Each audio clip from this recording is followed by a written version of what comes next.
Sou a professora Cleane e vou lecionar a disciplina de Geografia para o 7º ano do Colégio Emaús. Pessoal, nesta aula nós vamos conhecer um pouco a população brasileira. Vamos entender algumas características da população brasileira, né? Por essa imagem, nós já percebemos que a população brasileira é uma população diversa, né? É uma população mista. A população brasileira, gente, ela possui toda essa diversidade em função da sua formação, né? Que ela foi formada a partir de vários povos, dentre eles os indígenas, os europeus e os africanos. Neste gráfico, nós vamos entender um pouco sobre a evolução da população brasileira. O que é isso? O crescimento da população. Vamos pegar como base de 1890 até 2020. Quero que vocês observem aqui que de 1890, gente, até 1900, a população, ela praticamente ela não cresceu. A população ela cresceu em torno de 3 milhões de pessoas. Se comparado 1900 até 1950, nós podemos perceber que a população ela cresceu cerca de 30 milhões de pessoas. Ou seja, a gente pode entender a partir daí que, apesar da taxa de natalidade, né, que não era baixa na época, que a taxa de mortalidade também estava alta. Então, a população ela não crescia a um ritmo acelerado. Uma mudança que nós vamos perceber a partir de 1950 especificamente. De 1950 até 1980, observem o quanto a população brasileira vai crescer. Observem que de 51 milhões, de quase 52 milhões de pessoas, a população ela vai passar para 119 milhões. Então, em 30 anos, gente, a população ela vai crescer aí mais ou menos 70 milhões de pessoas. Então, assim, é um crescimento muito significativo. O que a gente pode entender disso, pessoal? Que houve uma redução na taxa de mortalidade e que a taxa de natalidade ela manteve-se alta. Ou seja, se houve redução na taxa de mortalidade e ainda teve muitos nascimentos, muitas crianças estavam nascendo, então a população ela vai crescer em um ritmo mais acelerado. De 1980 a 2020, a população ela estava em 1980 119 milhões de pessoas e 2020 212 milhões de pessoas. Hoje nós somos, gente, aproximadamente 211 milhões de pessoas, tá? Então, de 1980 até 2020, a população ela cresceu em torno de 90 milhões de pessoas. Ou seja, demoraram 40 anos para crescer, para ter esse volume de nascimentos, esse volume de população. Só que o que a gente observa é que, apesar da população brasileira ainda estar crescendo, houve uma desaceleração no crescimento populacional. O que quer dizer isso? Houve uma redução no número de nascimentos. Nós vamos entender daqui a pouco por que isso aconteceu. Gente, quem faz esse levantamento da população brasileira, pessoal, é o IBGE.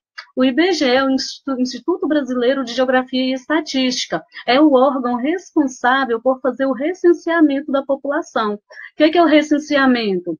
É fazer a contagem da população. Então, o recenseamento, gente, faz a contagem. Aqui em 2020, nós temos uma estimativa do IBGE, ou seja, de acordo com dados, né, do IBGE, a população brasileira ela pode vir a chegar a 212 milhões de pessoas em 2020. É uma estimativa, não é um dado concreto. Um dado real é o censo, é o recenseamento, é quando há a contagem da população. O censo da população brasileira ele é realizado de 10 em 10 anos pelo IBGE.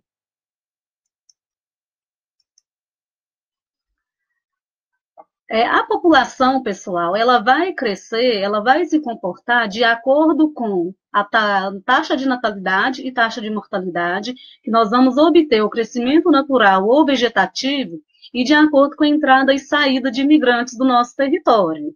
Em relação à entrada e saída de pessoas no Brasil, de 1890, basicamente, até agora, nós não temos uma entrada tão significativa, né, de migrantes e nem uma saída tão significativa. Então, para a gente avaliar a população brasileira, nós não vamos considerar neste momento os processos migratórios, entrada e saída de pessoas do território brasileiro. O crescimento natural ou vegetativo, gente, é quando a gente considera a taxa de natalidade e a taxa de mortalidade, ou seja, quantidade de nascimentos menos a quantidade de óbitos.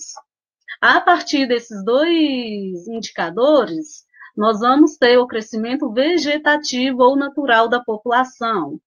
Observem aqui a evolução demográfica do Brasil, a evolução do crescimento da população brasileira. Nós temos aqui do ano de 1950 até 2020. Lembrando que 2020 é uma projeção, é uma estimativa, ainda não é um fato concreto. A taxa de crescimento da população brasileira em 1950, ela estava 2,39%. Em 2020, a estimativa é que ela esteja a 0,67%, ou seja, o crescimento da população brasileira vai estar abaixo de 1. Isso pode impactar, gente, na PEA da população brasileira. O que quer dizer isso? Quando o número de nascimentos ele é menor do que o número de óbitos, começa a ter um crescimento negativo. O crescimento vegetativo ele se torna negativo. E isso vai impactar na população economicamente ativa. Nós vamos entender mais à frente o que é a população economicamente ativa, tá bom? A taxa de mortalidade é a quantidade de óbitos a cada 1.000 habitantes, ou seja, em 2015, a taxa de mortalidade no Brasil, ela estava a 6,08% a cada 1.000 habitantes. Quer dizer o seguinte, que a cada 1.000 habitantes, gente, 6 pessoas morriam. A taxa de natalidade é a quantidade de nascimentos a cada 1.000 habitantes. A taxa de natalidade do Brasil em 2015, ela estava a 14,16. O que quer dizer isso?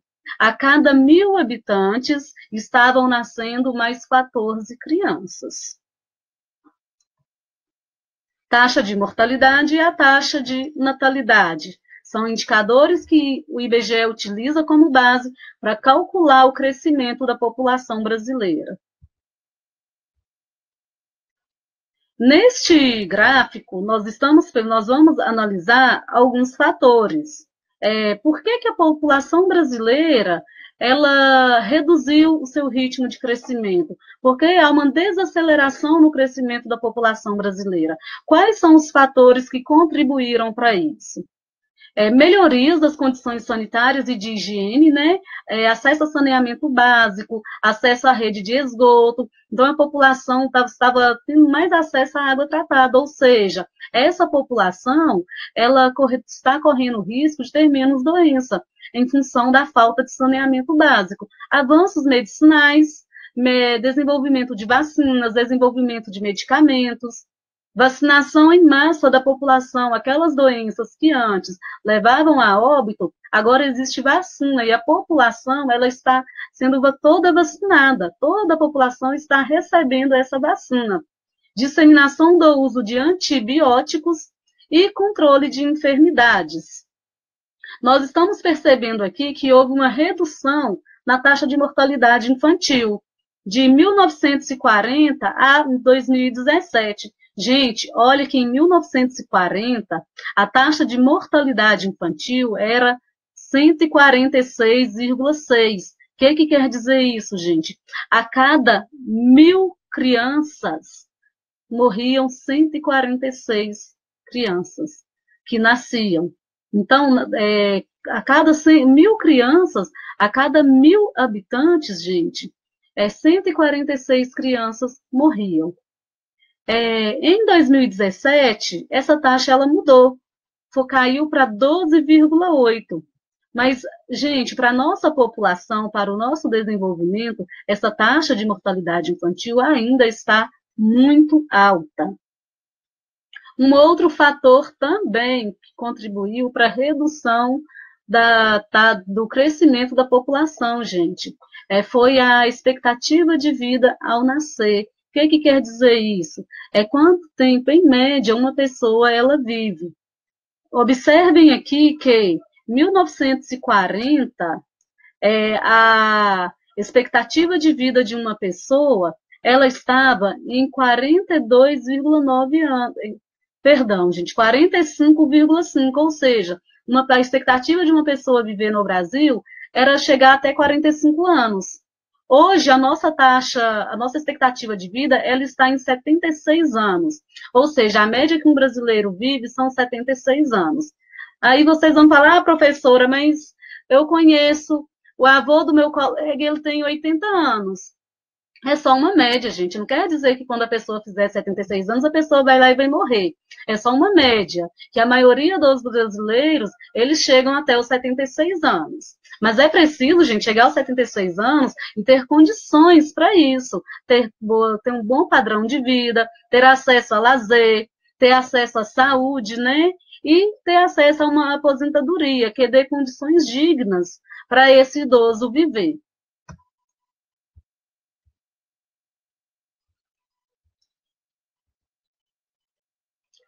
Vamos entender agora o porquê que houve uma queda na taxa de natalidade. Nós vamos entender, gente, que a partir de 1950 houve um comportamento, vamos dizer assim, na nossa sociedade, né? O processo de urbanização ele aumentou, foi acelerado, né? A urbanização aqui do Brasil foi de forma acelerada, de forma rápida. A população urbana passou a se tornar maior que a população rural. E a mulher, ela está participando mais ativamente do mercado de trabalho. Então, os custos de criar um filho na cidade, ele é maior. Tem que pagar aluguel, tem que ter educação para o filho, tem que ter alguém que cuide do meu filho enquanto eu trabalho. Então, o casal ele vai começar a fazer um planejamento familiar. O que quer dizer isso? Ele vai começar a planejar quantos filhos eles querem ter. A mulher, por como ela está participando mais efetivamente do mercado de trabalho, né? Ela vai começar a ter filhos mais tarde. Ela vai primeiro se realizar profissionalmente, vai ter uma casa, vai ter um carro, e depois ela vai pensar em ter filhos. E todos esses fatores, então, contribuíram para a redução da taxa de fecundidade, o que vai implicar direto na taxa de natalidade. A taxa de fecundidade, pessoal, é a quantidade de filhos por mulher em idade fértil. Em 1970, a taxa de natalidade de fecundidade do Brasil, ela era de 5,8 filhos por mulher, ou seja, as mulheres elas tinham em média de 5 a 6 filhos em 1970. Em 2017, a taxa de fecundidade ela cai para 1,67, ou seja, os casais eles estão tendo em torno de 1 a 2 filhos. Vocês podem perceber isso na família de vocês, inclusive. Quantos tios vocês têm? E quantos irmãos vocês têm? Pergunta para os avós de vocês, quantos irmãos eles têm? Isso reflete, gente, na nossa família. A gente vai percebendo que a família da gente ela vai diminuindo, está tendo uma nova configuração, uma nova organização familiar. Gente, em 2016, a taxa de natalidade do Brasil ela estava 14%. Se comparado, gente, com outros países, a nossa taxa de natalidade ela ainda está alta. Países como Estados Unidos, como França e como Japão, têm uma taxa de natalidade muito baixa, mas o Japão, pessoal, já enfrenta aquele problema que eu falei para vocês. O Japão está tendo uma população muito velha, a população do Japão está envelhecendo, então vai faltar mão de obra para o mercado. O que quer dizer isso? Que a população do Japão está envelhecendo. Quer dizer que a quantidade de óbitos é maior que a quantidade de nascimentos. Então, o Japão está tendo um crescimento vegetativo negativo. Esse gráfico aqui está mostrando a taxa de fecundidade de 2000 a 2017. Observe como essa taxa, gente, ela vai caindo ao longo dos anos. E tudo isso é reflexo da nossa organização social, né? Como eu falei para vocês, a mulher, ela está tendo filho mais tarde. A mulher, ela está participando mais ativamente no mercado de trabalho. E os casais, eles estão fazendo um planejamento familiar. Eles estão pensando quando ter filho e quantos filhos ter. E outra coisa extremamente importante, gente, a difusão da informação, a difusão do uso de anticoncepcionais, de métodos contraceptivos. A gente pensa que ainda nas zonas rurais, nas áreas rurais, as famílias costumam ainda ser numerosas, né? Os casais ainda costumam ter muitos filhos, mas essa é uma situação que também está se revertendo. As famílias do campo também estão tendo menos filhos. Porque antigamente era interessante que no campo as famílias fossem numerosas para trabalhar na lavoura, né? Ter mão de obra para trabalhar no campo. Agora, com a modernização, com a mecanização do campo, não é necessário mais tanta mão de obra assim. Então, as famílias no campo também estão reduzindo a quantidade de filhos. Transição demográfica. O que é a transição demográfica? Demografia, gente, vem de população. Transição, mudança, ou seja, uma mudança no comportamento da população. A transição demográfica, ela está relacionada à dinâmica do crescimento populacional. Todos os países estão inseridos nessa transição, pessoal. Uns nas fases iniciais, outros nas fases finais. Quero que vocês observem aqui a fase pré-industrial. Observem esse tracejado azul, ele se refere à taxa de mortalidade. O tracejado vermelho se refere à taxa de natalidade.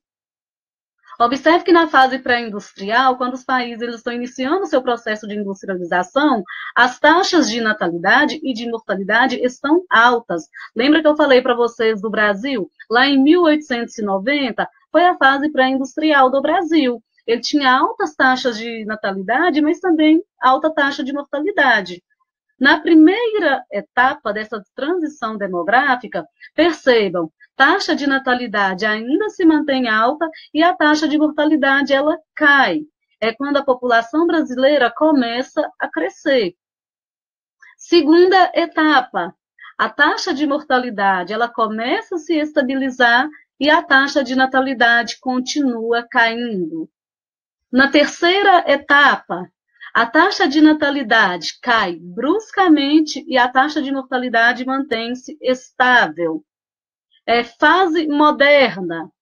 Há um encontro, né, dessas duas taxas, há uma interseção. É nesse momento, gente, que a população ela começa a ter um crescimento negativo. Observem a fase atual. Há um decréscimo da população. O número de nascimentos ele é menor que o número de óbitos, ou seja, a população ela deixa de crescer, ela começa a reduzir o seu contingente. O Brasil está nessa fase moderna, que é chamada a quarta fase da transição demográfica. O Brasil está naquela fase que a natalidade ela ainda está decaindo, mas vai chegar um momento em que vai haver a interseção da taxa de mortalidade com a taxa de natalidade. Mais à frente, nós vamos ver na pirâmide etária. Distribuição da população. Como que essa população está distribuída, pessoal? Como que a população ela está distribuída por todo o território? Vamos entender o seguinte, a população absoluta do Brasil é a população total de todo o território. Ela está em torno de 211 milhões de habitantes. Essa população ela está distribuída de forma irregular. O que quer dizer isso, gente? Há concentração de pessoas em algumas regiões e há vazios demográficos em outras regiões. Quais são as regiões onde há maior concentração de pessoas? O litoral e a região sudeste e sul. Por que, gente, que a população ela está concentrada nessas regiões? Por fatores históricos, né? Quando os portugueses chegaram aqui, o primeiro local que eles se instalaram foi no litoral. Então, essas regiões começaram a se desenvolver economicamente. A região sudeste, posteriormente, se tornou o centro da economia do país, com o desenvolvimento da mineração, com o desenvolvimento da produção de café e o desenvolvimento industrial. E as demais regiões, elas foram povoadas mais tarde, né? Primeiro povoou-se o litoral e depois os portugueses foram adentrando pelo território brasileiro. Outros fatores também que influenciam nesses vazios demográficos são fatores de ordem natural. Por exemplo, na região norte, em função da floresta amazônica, da existência dessa floresta, existem vários vazios demográficos para a preservação dessa floresta, né, que é muito importante, inclusive, a gente não pode deixar de lembrar. Então, o que nós vamos trabalhar, gente? Sobre a densidade demográfica. A densidade demográfica é a população relativa, é a população distribuída por quilômetro quadrado. O que quer dizer isso? A gente pega o total da população e divide pelo tamanho do território. Pega a população absoluta e divide pelo tamanho do território. Essa média, gente, da densidade demográfica no Brasil não vai retratar a realidade da distribuição populacional no nosso território. Porque, como eu já falei para vocês, existe concentração demográfica em algumas regiões e vazio demográfico em outras. Atualmente, a região que possui maior densidade demográfica é a região sudeste. E a região que possui menor densidade demográfica é a região norte. O que quer dizer isso? Na região sudeste, existe mais habitantes por quilômetro quadrado. Na região norte, menos habitantes por quilômetro quadrado.